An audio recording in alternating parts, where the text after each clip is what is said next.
সংসদীয় সমষ্টিৰ ভিতৰত অন্যতম এটা সংসদীয় সমষ্টি হৈছে ৭ নং গুৱাহাটী সমষ্টিটো। বিভিন্ন ধৰণৰ ভোটাৰৰ লগতে নগৰীয়া ভোটাৰৰ আধিপত্য থকা এই সমষ্টিটো এক ব্যতিক্ৰম আৰু অভিজাত সমষ্টি হিচাপে বিবেচিত হৈ আহিছে। সংসদীয় গুৱাহাটী সমষ্টিটো দেশৰ বাকী সমষ্টিসমূহৰ দৰেই চলিছে নিৰ্বাচনী বতাহ।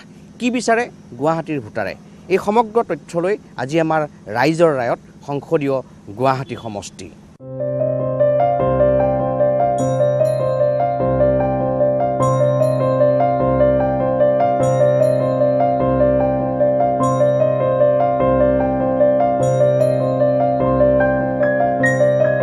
লোকসভা নিৰ্বাচন সমাগত আৰু আমি ইয়াতে জালুকবাৰী সমষ্টিত উপস্থিত আছোঁ। এজন ভোটাৰৰ পৰা জানিব বিচাৰিছোঁ এইবাৰ নিৰ্বাচনী সমীক্ষা কেনেধৰণৰ হ'ব বা ৰাইজে কোন দলক আঁকোৱালি ল'ব।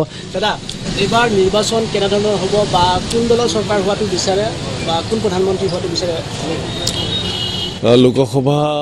আগন্তুক লোকসভা নিৰ্বাচনৰ প্ৰাক মুহূৰ্তত নিউজ 18 অসমৰ ফালৰ পৰা যি আপোনালোকে প্ৰাক নিৰ্বাচনী এক বতৰা ল'বৰ কাৰণে আয়োজন কৰিছে তাৰ বাবে আপোনালোকক ধন্যবাদ জনাইছোঁ।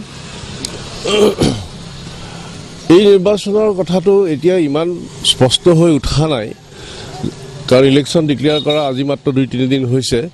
তথাপি মানুহৰ মাজত বিভিন্ন প্ৰতিক্ৰিয়া সৃষ্টি হৈছে। ইতিমধ্যে যোৱা 5টা বছৰৰ বিজেপি চৰকাৰৰ যি কাম কাজ আৰু তেওঁলোকৰ যিটো প্ৰতিশ্ৰুতি, এই দুয়োটাৰ মাজত সামঞ্জস্য কিমান আছে ইতিমধ্যে ৰাইজে ভালকৈ বুজি উঠিছে। আৰু এই বুজি উঠাৰ কাৰণসমূহ বিভিন্ন আন্দোলন, বিভিন্ন প্ৰতিবাদ, বিভিন্ন ধৰণৰ ঘটনা। এই ঘটনাৰাজিৰ পৰা মানুহৰ মাজত এক প্ৰতিচ্ছবি ইতিমধ্যে দাঙি ধৰিছে তেওঁলোকে নিজৰ চৰকাৰখনৰ যোৱা 5 বছৰৰ ইতিহাসটো। গতিকে এই যোৱা 5 বছৰৰ ইতিহাসত তেওঁলোকৰ কৰ্মৰাজিৰ ওপৰত ভিত্তি কৰিয়েই বোধহয় এইবাৰ ৰাইজে নিৰ্বাচনত নিজৰ সিদ্ধান্তবিলাক ল'ব। কোৱাটো টান প্ৰধানমন্ত্ৰী কোন হ'ব। প্ৰধানমন্ত্ৰীৰ ক্ষেত্ৰত এতিয়ালৈকেতো আন দলবিলাকে কোনেও নিজৰ তেওঁলোকৰ প্ৰতিনিধিৰ নাম এতিয়ালৈকে উত্থাপন কৰা নাই। যদিও নৰেন্দ্ৰ মোদী ইয়াৰ পাছতে প্ৰধানমন্ত্ৰী হ'বনে নহয় এইটো সন্দেহজনক। নাগৰিকত্ব সংশোধনী বিধেয়ক বা আন যিটো আন্দোলন হৈছিলে সমগ্ৰ ৰাজ্যজুৰি, এইবিলাকে প্ৰভাৱ পেলাব নেকি? চাওক, মানুহৰ যদি আমাৰ স্মৃতি শক্তি আজিকালি খুব কম বুলি কোৱা হৈছে। জনসমাজত কিবা এটা বস্তুত প্ৰতিক্ৰিয়া খুব বেছি 15 দিন 20 দিন এমাহলৈকে থাকে। যদিহে মানুহৰ এই নাগৰিক সংশোধনী বিধেয়কৰ বিৰুদ্ধে যি অসমত গঢ়ি উঠা তীব্ৰ আন্দোলন হৈছিলে তাৰ কথা যদি মনত ৰাখে নিশ্চয় ইলেকশ্যনত প্ৰভাৱ পেলাব। নৰেন্দ্ৰ মোদীক দেৱকে হেৰি কৰোঁ। তেখেতে অলপ হেৰিৰ পৰা বহুত ভাল, দুখীয়াকো হেল্প কৰিছে। তেখেতৰ লগত বহুত হেৰিটো ভাল। নিৰ্বাচনত বিধায়কৰ প্ৰভাৱটো পৰিব, তথাপিও ইমান হেৰিটো নহয়। চৰকাৰ বিজেপি আহিব বুলি ভাবে? আহিব বুলি ভাবি। এইবাৰ প্ৰধানমন্ত্ৰী হিচাপে ৰাহুল গান্ধীক বিচাৰে নে নৰেন্দ্ৰ মোদী? নৰেন্দ্ৰ মোদী ডাঙৰীয়াকে বিচাৰো। কি বিশেষ কাম কৰিছে বুলি ভাবে? হয়, কৰিছে, বহুত কাম কৰিছে। এতিয়া নতুন নতুন আঁচনিবিলাক ওলাইছে, সেই হিচাপে আমি নৰেন্দ্ৰ মোদী ডাঙৰীয়াকে বিচাৰো। আৰু আমাৰ বিজয় চক্ৰৱৰ্তী ইয়াৰে সাংসদ আছিলে, লগ পাইছে নে বিগত 5 বছৰ? লগ পাইছোঁ, মিটিঙত গ'লে লগ পাওঁ, এনে পাৰ্চনেলি লগ পোৱা নাই। কি ক'ব, কাক বিচাৰে প্ৰধানমন্ত্ৰী হোৱাটো? নৰেন্দ্ৰ মোদীকে নৰেন্দ্ৰ মোদী। লোকসভা নিৰ্বাচন আহি পালেহি। এই নিৰ্বাচনত প্ৰধানমন্ত্ৰী ৰূপে নৰেন্দ্ৰ মোদীক বিচাৰে নে ৰাহুল গান্ধীক বিচাৰে? নৰেন্দ্ৰ মোদী। নৰেন্দ্ৰ মোদী। তো নৰেন্দ্ৰ মোদী কি কাৰণে, বিশেষ কাৰণত আকৌ বিচাৰে প্ৰধানমন্ত্ৰী ৰূপে? চাৰ্জিকেল ষ্ট্ৰাইক কৰিছে আৰু বহুতখিনি ডেভেলপমেণ্টো হৈ আছে। যোগ্য হিচাপে নৰেন্দ্ৰ মোদীক বিবেচিত কৰিছে। বিগত সময়ছোৱাত যি কাম কাজ কৰিছে চৰকাৰখনে, সন্তুষ্ট নে আপুনি? সন্তুষ্ট। পৰৱৰ্তী চৰকাৰ বা পৰৱৰ্তী প্ৰধানমন্ত্ৰী ৰাহুল গান্ধী নে নৰেন্দ্ৰ মোদী ডাঙৰীয়াক বিচাৰে? নৰেন্দ্ৰ মোদী বিচাৰোঁ। বিশেষ কি কাম কাজ দেখা পাইছেনে বাৰু? প্ৰগতি, উন্নয়ন যি ধৰণৰ কথা কৈছে দেখা পাইছোঁ। ৰাস্তা ঘাট হওক, বিভিন্ন প্ৰকাৰৰ চাকৰিবিলাক হওক, সেইবিলাক উন্নয়নবিলাক দেখা পাইছোঁ। আৰু আপুনি এগৰাকী শিক্ষয়িত্ৰী হিচাপে আপোনালোকৰ শিক্ষক সমাজৰ সমস্যা দূৰীকৰণ কিবা এই চৰকাৰখনে প্ৰভাৱ পেলাইছে, কৰিব পাৰিছে নে কিবা? কৰি আছে, বিভিন্ন ধৰণৰ সমাধানবিলাক কৰিয়ে আছে। চৰকাৰখনলৈ সুখী নে আপুনি? সুখী। আমি যথেষ্ট সুখী চৰকাৰৰ কাৰণে। নিৰ্বাচন সমাগত আগন্তুক নিৰ্বাচনত প্ৰধানমন্ত্ৰী ৰূপে ৰাহুল গান্ধীক বিচাৰে নে নৰেন্দ্ৰ মোদী ডাঙৰীয়াক বিচাৰে? আৰু মোদী থাকিলে ভাল। এতিয়া কথা হৈছে অলপ পৰিৱৰ্তন লাগেতো। কংগ্ৰেছে যি কৰিলে এতিয়া বিজেপিয়ে কি কৰে সেইটো আমি চাওঁ আৰু। নাগৰিকত্ব সংশোধনী বিধেয়ক বা আন আন যিবিলাক ইছ্যু এইবিলাকে এইবাৰ নিৰ্বাচন প্ৰভাৱ পেলাব নেকি বাৰু? তাতে যদিহে হেৰি হয় নাগৰিকত্ব দিয়ে তেতিয়াহ'লে অলপ প্ৰভাৱ পৰিব। গুৱাহাটী লোকসভা সমষ্টিত বিগত সময়ছোৱাত MP ফাণ্ডৰ পৰা কি কাম হোৱা বুলি ভাবে বা নাই, সেইটো মোৰ অৱশ্যে দেখা নাই। আকৌ নিৰ্বাচন আহি পালেহি, দেশৰ প্ৰধানমন্ত্ৰী নৰেন্দ্ৰ মোদী ডাঙৰীয়া নে ৰাহুল গান্ধী হোৱাটো বিচাৰে বা কি বিশেষ কাম কাজ দেখা পাইছে বিগত সময়ছোৱাত? নহয়, ৰাষ্ট্ৰীয় পটত যদি আমি চোৱা যায় এতিয়া মোদীটো তেখেতৰ মানে ৰাহুল গান্ধীৰ তুলনাই নহয় বৰ্তমান। এতিয়া মোদীয়ে এতিয়া কিন্তু অসমৰ ক্ষেত্ৰতহে আমাৰ অকণমান মোদীৰ আপত্তি আছে। আৰু তেওঁলোকে হিন্দু ভোটবেংকৰ নামত হিন্দু বঙালীক অসমলৈ যিহেতু আনিব বিচাৰিছে আৰু সেইটো আমাৰ জাতীয় চৰিত্ৰ, জাতীয় সংস্কৃতি, ভাষা চবতে এটা আমাৰ বিৰাট এটা আঘাত আনিব। সেইটোত আমি এই অসমৰ ক্ষেত্ৰত মোদীৰ পক্ষপাতী নহয়। নাগৰিকত্ব বিধেয়কে প্ৰভাৱ পেলাব নে? নাগৰিকত্ব বিধেয়কে প্ৰভাৱ নেপেলায় কিয় আমাৰ যিটো নাগৰিকত্ব বিধেয়ক বিৰোধী যিটো আমাৰ সংগঠন আন্দোলন কৰি আছে, সেই আন্দোলনত তেওঁলোকে গোটেই তৃণমূল পৰ্যায়ৰ ৰাজ্যলৈ তেওঁলোকে এইটো প্ৰসাৰিত কৰিব পৰা নাই। আৰু এতিয়াও বহুতে নাজানে যে সেইখন কি আইন, সেইখন আমাৰ ভৱিষ্যতে তেওঁলোকে যিটো ভাবি উদ্দেশ্যত কামটো কৰিছে, কিন্তু আমাৰ সৰ্বসাধাৰণ যিটো তৃণমূল পৰ্যায়ৰ ৰাইজ আছে বিশেষকৈ গাঁও অঞ্চলত সেইটো তেওঁলোকে তাত প্ৰভাৱিত কৰিব পৰা নাই। আৰু তেওঁলোকে এতিয়াও বিজেপিৰ বা আমাৰ স্থানীয় যিবিলাক আমাৰ তোষামোদ বা যিবিলাক আঁচনিৰ কথা কৈ আছে বা তেওঁলোকৰ যিটো বক্তব্য দাঙি ধৰি আছে তাতেই তেওঁলোকৰ এটা হেৰি হ'ব। আৰু এইটোৱে আমাৰ এটা পাৰ্চেণ্টৰ যিখিনি আমাৰ শিক্ষিত পাৰ্চেণ্ট যিখিনি বুজি পাইছে সেইখিনি হয়তো এইটোত এটা ছাপোৰ্ট দিব। সাংসদগৰাকী যি বিজয় চক্ৰৱৰ্তী তেখেতে ইয়াত বিশেষ কিবা কাম কাজ কৰা বা সাংসদবোৰ যি কিবা কাম কৰে গম পাইছে? এনেই আমি আগৰ যিটো আমি আমাৰ কিলীপ চলিহাটক যিটো আমি MP হিচাপে পালোঁ কংগ্ৰেছৰ, তেওঁলোকক আমি দেখাই নাপালোঁ। এবাৰ আমি ইলেকশ্যন আগত দেখা পালোঁ, তেওঁলোকক দেখা নাপালোঁ। কিন্তু বিজয় চক্ৰৱৰ্তী বাইদেৱে আগৰ পৰাই এটা টাচত আছে, কিন্তু যোৱা 5 বছৰত কিন্তু তেওঁ অকণমান আমাৰ লগত অলপমান সম্পৰ্কটো কম ৰাখিছে তেওঁ বিজয় চক্ৰৱৰ্তীয়ে। এয়া গুৱাহাটী লোকসভা সমষ্টিৰ অন্তৰ্গত পশ্চিম গুৱাহাটী বিধানসভা সমষ্টি। পশ্চিম গুৱাহাটী বিধানসভা সমষ্টিৰ ৰাইজে কি বিচাৰে লোকসভা নিৰ্বাচনত?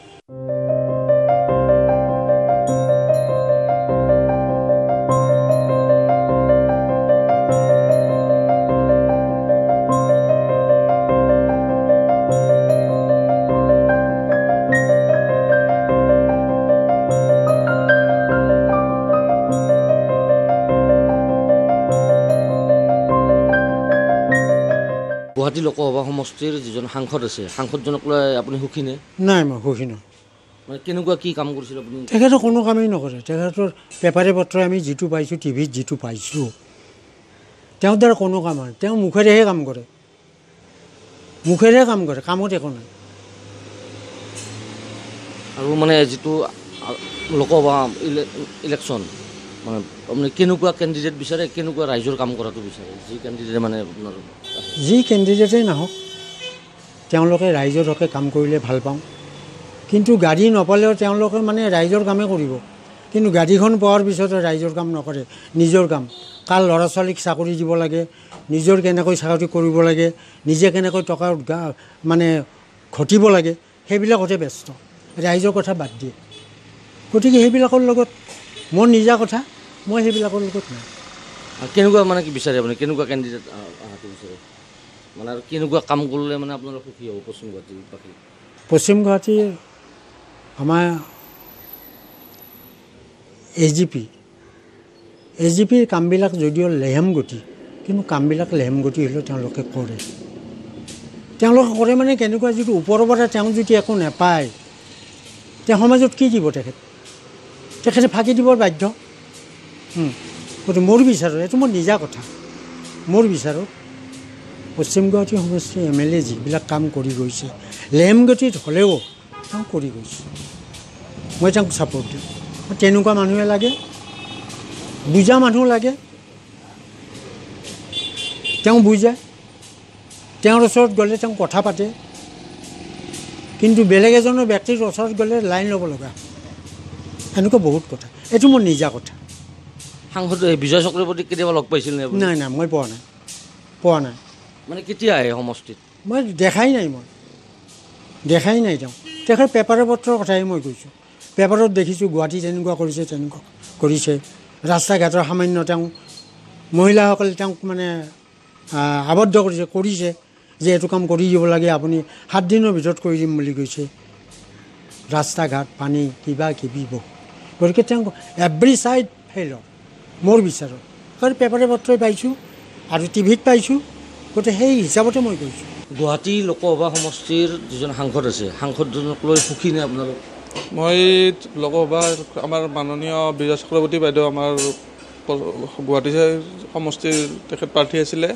তেখেতে গুৱাহাটীত কি কাম কৰিছে নাজানো, কিন্তু আমাৰ নিজৰ সমষ্টি পশ্চিম গুৱাহাটী সমষ্টিলৈ তেখেতৰ অৱদানৰ ক্ষেত্ৰত মই ভালকৈ তেখেতক মানে ক'ব বিচাৰোঁ যে তেখেতে পশ্চিম গুৱাহাটী সমষ্টিত হয়তো একোৱেই কৰা নাই, তেনেকৈ ক'লেও ভুল নহ'ব। কাৰণ আমি আজিলৈকে তেখেতক পশ্চিম গুৱাহাটী সমষ্টিত দেখাই নাপালোঁ।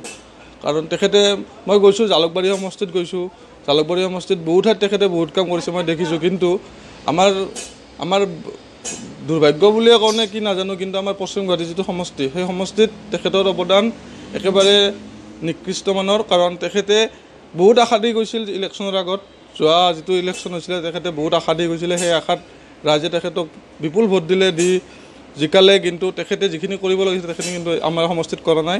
আৰু মই আশা কৰোঁ ভৱিষ্যতত তেখেতেও যদি প্ৰাৰ্থী হিচাপে আহে বা বিজেপি যোন প্ৰাৰ্থীয়ে হওক, বিজেপি দলৰ প্ৰাৰ্থী হওক বা এজিপি দলৰো হয়তো এইবাৰ আমি শুনিছোঁ মাৰ্চ নহয়, গতিকে এজিপিৰো আহিব। কিন্তু যিজন প্ৰাৰ্থী হয়, মই ভাবোঁ পশ্চিম গুৱাহাটী সমষ্টিৰ ৰাইজে প্ৰাৰ্থীজনক চাইহে ভোট দিয়ে, যাতে কোনো দলৰ ভিত্তিত ভোট নিদি আমাৰ সমষ্টিটোৰ যিজন মানুহে ভাল কাম কৰিব বুলি বিবেচনা কৰিব মানুহখিনি ভাবি লৈ তেনেকৈ ভোট দি এজন সক্ৰিয় ভাল কৰ্মী যিয়ে সমষ্টিত হৈ কাম কৰে তেনেকুৱা প্ৰাৰ্থী এজনক ভোট দি আমাৰ সমষ্টিটোৰ উন্নয়নৰ কাৰণে যদি আমি আগবাঢ়ি আহিব পাৰোঁ, তেনেকুৱাকৈ পদক্ষেপ ল'লে মই সুখী হ'ম। আৰু নিৰ্বাচনক লৈ কিবা ইছ্যু বা কিবা এনেকুৱা আপোনালোকৰ মনৰ ভাৱ কিবা ক'ব নেকি? নিৰ্বাচনৰ ইছ্যু চাওক, নিৰ্বাচনক লৈতো সকলোৱে ৰাজনীতি বস্তুটোৱে তেনেকুৱা। কিন্তু আমাৰ চাওক, আজিকালি সকলোৱে আমি ভুল যাওঁ। ইলেকশ্যনৰ আগদিনা ৰাতি কোনোবাই টকা দিব, কোনোবাই কিবা দিব, সূতা কম্বল, বহুত ৰাজনীতি চলিব। কিন্তু আমি ভাবোঁ সেইবিলাকত ভুল যাব নালাগে। যিজন প্ৰাৰ্থীয়ে আমাক দৃঢ়তাৰে ক'ব পাৰিব আমি কাম কৰিম, হয়তো ইলেকশ্যনৰ আগৰ দিনা আমাক যিজনে খানা এটা দিম বুলি ক'ব, তেখেতক ভোট আমি দিম বুলি কেতিয়াও ভাবিব নালাগে। কাৰণ যাওক, তেখেতে যদি আমাৰ ইলেকশ্যনৰ আগত বহুত খৰচ কৰে, আমাৰ সমষ্টিৰ হৈ ইলেকশ্যনত সকলো ঠাইত যদি পইচা বিতৰণ কৰে, কোনোবাক কিবা দিম বুলি প্ৰতিশ্ৰুতি দি পইচা অলপ দি যায়, সেইবিলাক যেতিয়া কাম কৰে তেখেতে ভৱিষ্যতত কি কৰিব? সেই আমি যিখিনি খৰচ কৰিছোঁ তেখেতেতো সেইখিনি উঠাবৰ কাৰণে চেষ্টা কৰিব। তেখেতে সমষ্টিৰ হৈ কাম কৰিব, নিজৰ হৈ কাম কৰিব। গতিকে মই ভাবোঁ যিজন প্ৰাৰ্থীয়ে ক'ব মই এতিয়া ৰাইজক একো নিদিওঁ, মোক জিকাই আনক, তাৰপিছত মই সমষ্টিৰ হৈ কাম কৰিম, তেতিয়া আপোনালোকে ফলাফল পাব। আৰু মই ভাবোঁ তেনেকুৱা প্ৰাৰ্থী যদি উঠি আমাক আশ্বাস দিয়ে যে মই ইলেকশ্যনৰ আগত একো খৰচ নকৰোঁ, 1 টকা খৰচ নকৰোঁ, কিন্তু মই ইলেকশ্যন খেলিছোঁ, আপোনালোকে মোক উঠাওক, মই যেতিয়া জয় হৈ মই ৰাইজৰ হৈ কাম কৰিম, মোৰ ওপৰত বিশ্বাস ৰাখক, তেনেকুৱা প্ৰাৰ্থী এজন মই পশ্চিম গুৱাহাটীৰ পৰা এজন পশ্চিম গুৱাহাটীৰ সাধাৰণ নাগৰিক হিচাপে মই আশা কৰোঁ গুৱাহাটী সমষ্টিত তেনেকুৱা এজন প্ৰাৰ্থী ইলেকশ্যনত উঠাওক। সভা সমষ্টিৰ যিজন সাংসদ বৰ্তমান আছে, মানে আপুনি সুখী নে? বৰ্তমান যিজন সাংসদ বিজয় চক্ৰৱৰ্তী বাইদেউ, মই তেওঁৰ কাম কাজত মই সুখী। তেওঁৰ যিখিনি মই দেখিছোঁতো, তেওঁৰ কাম বনবিলাক আগৰ পৰাই দেখি আছোঁ, ভাল কাম কৰি আছে এতিয়ালৈকে। কিন্তু দুখ পাইছোঁ কিয়, তেখেতে এইবাৰ টিকট নাপাব বুলি পেপাৰে কাগজে পাই আছোঁ, সেইটো কাৰণে অলপ বেয়া লাগি আছে। আৰু তেখেতে কেনেকুৱা ধৰণৰ কাম কৰিছিল গুৱাহাটী সমষ্টিত? ভাল কামেই কৰিছে। যিকেইটা কাম হাতত লৈছে, আঁচনি হাতত লৈছে, তেনেদৰে ভাল ৰাইজৰ মানে উপকাৰ হৈছে। এতিয়া বহুত ৰাস্তা ঘাট মানে ভালদৰে ডেভেলপ হৈছে, মই দেখিছোঁতো নিজে। মই ভাল কামেই কৰিছে তেখেতক মই বেয়া বুলি ক'ব নোৱাৰোঁ। এতিয়া তেখেতে পইচা আনি দিয়ে, কিন্তু আমি ইঞ্জিনিয়াৰ বা কোনোবা ঠিকাদাৰেহে অলপ বেয়া বা বহুত কিবা কাৰণত বেয়া হয় কামটো। কোনোতো বেয়া কাম কৰোঁ বুলিতো কোনো চিন্তা নকৰে। ৰাইজৰো কিছুমান সহযোগ থাকে ভাল কামৰ কাৰণে, কিছুমান মানে আৰু পইচাৰ ধান্দাতে থাকে, এইবিলাক বহুত চলিয়ে থাকে। এনেকৈ কাম যিকেইটা বাইদেউ কৈছে সেইটো খুব ভাল কামেই কৰিছে। এইবাৰ পশ্চিম গুৱাহাটীৰ ৰাইজে মানে কেনেকুৱা ধৰণৰ কেণ্ডিডেট বিচাৰে লোকসভা সমষ্টিত? চাওক, পশ্চিম পশ্চিম গুৱাহাটী না আমাৰ গুৱাহাটী সমষ্টিৰ এতিয়া ৰাইজে কেনেধৰণৰ মানে এইটো ব্যক্তিগত কথা কিন্তু মোৰ কথা হ'ল কি এজন যদি ভাল সাংসদ নিকা ভাৱমূৰ্তিৰ হয় কৰ্মপটু হয় নিশ্চয় ভাল কামেই হ'ব বুলি মই আশা ৰাখিছোঁ কাৰণ তেনেকুৱা মানুহে মই বিচাৰোঁ আৰু মানে সমষ্টিত যেখানি আমাৰ গুৱাহাটী সমষ্টিৰ মানে যেখানি উন্নতি হৈছে আপুনি ক'লে বিজয় চক্ৰৱৰ্তী উন্নতি কৰিছে মানে এইবাৰ যোনে ইলেকশ্যন খেলিব যোনে আপোনাৰ সাংসদ হ'ব তেখেতে কেনেকুৱা কাম কৰিলে আৰু ৰাইজে বেছি সুখী হ'ব চাওক কামটো এতিয়া আমাৰ মানে এটাই ধান্দা আছে মানে চাকৰিটো কাৰোবাৰ পালে মানে ভাল কাম বুলি ভাবে কিন্তু চাকৰিটোতো আৰু অসম্ভৱ হৈ পৰিছে যিহেতু কিন্তু নিজে নিজে কিছুমান কাম আত্মসহায়ক গোটৰ দ্বাৰা যিবিলাক কাম কৰি আছে কিছুমান পেপাৰত পাওঁ যে কাৰোবাই কলৰ পুলি কলৰ খেতি কৰিও জীৱিকা অৰ্জন আছে অমিতাৰ খেতি কৰিও জীয়াই আছে কুঁহিয়াৰৰ খেতি কৰিও জীয়াই আছে কিন্তু আমি এতিয়া বিশেষকৈ আমাৰ এইটো সমষ্টিত তেনেকৈ আঁচনি হোৱা নাই নহ'লে আমাৰ খালি এটাই কথা যে আমাৰ চাকৰিমুখী আমি চহৰমুখী হৈছোঁ আমি গাঁৱৰ পৰা চহৰত যাওঁ কোনো পায় তাত কোনো আমি একো কৰিবও নোৱাৰোঁ গতিকে অহা বছৰ যিজন সাংসদ বিজয়ী হৈ আহিব তেখেতে যাতে কিছুমান আঁচনি এনেদৰে বিভিন্ন আঁচনি যাতে লৈ নিবনুৱা সমস্যাৰ সমাধান কৰিব পাৰে সেইটোৱে মই আশা ৰাখিছোঁ গুৱাহাটী লোকসভা সমষ্টিৰ যিজন সাংসদ আছে সাংসদজনক লৈ আপোনালোক সুখী নে না আমি সুখী বুলি ক'ব তেনেকৈ নোৱাৰোঁ কাৰণ কথা হ'ল গৈ কি যিখিনি কাম গুৱাহাটী সমষ্টিত কৰিব লাগিছিল সাংসদজনে কিন্তু এতিয়ালৈকে তেনেকৈ বৰ কাম কৰিব পৰা নাই আশা ৰাখিছোঁ ভৱিষ্যতত হয়তো তেনেকৈ কাম হ'ব কিন্তু বৰ্তমান আমাৰ এই অঞ্চলটোত বিশেষকৈ ধাৰাপুৰ পলাশবাৰী এই অঞ্চলত সাংসদগৰাকীয়ে কোনো ধৰণৰ মানে গঠনমূলক বা উন্নয়নমূলক কাম কৰিব পৰা নাই আপোনালোকে ইলেকশ্যন আহি আছে লোকসভা ইলেকশ্যন মানে কেনেকুৱা প্ৰাৰ্থী বিচাৰে আৰু কেনেকুৱা কাম বিচাৰে যিজন প্ৰাৰ্থী আহে নাই আমাৰ কথা হ'ল গৈ কি এই গুৱাহাটী সমষ্টিটো এটা বৰ আচৰিত সমষ্টি মানে যিটো সমষ্টি আচলতে ৰহস্যপূৰ্ণ য'ত নেকি বহু কাম কৰিবলগীয়া পৰি আছে সেই কামবিলাক যদি আচলতে কৰিব পৰা এজন যোগ্য ব্যক্তি হয় আৰু সেই ব্যক্তিকে আমি বিচাৰোঁ যিজন ব্যক্তিয়েই মানে আমাৰ গুৱাহাটী সমষ্টিৰ সমস্ত উন্নয়নমূলক কামখিনি কৰি এই গোটেই অঞ্চলটো বৃহৎ এটা অঞ্চলৰ মানুহখিনিৰ উন্নয়নমূলক কামবিলাকত অৰিহণা যোগাব ঠিক তেনেকৈ এজন আমি কেণ্ডিডেট বা প্ৰাৰ্থীয়ে আমি বিচাৰিছোঁ আমাৰ পাৰ্টীৰ লগত কথা নাই যি পাৰ্টীয়েই নাহক মুঠতে সমষ্টিটোৰ উন্নয়ন আৰু সমষ্টিটোৰ উন্নতিমূলক কামবিলাক সুন্দৰমতে সুকলমে যদি পৰিচালিত হয় তেতিয়াহ'লে নিশ্চয় গুৱাহাটী সমষ্টিৰ সমস্ত ব্যক্তিয়েই নিশ্চয় উপকৃত হ'ব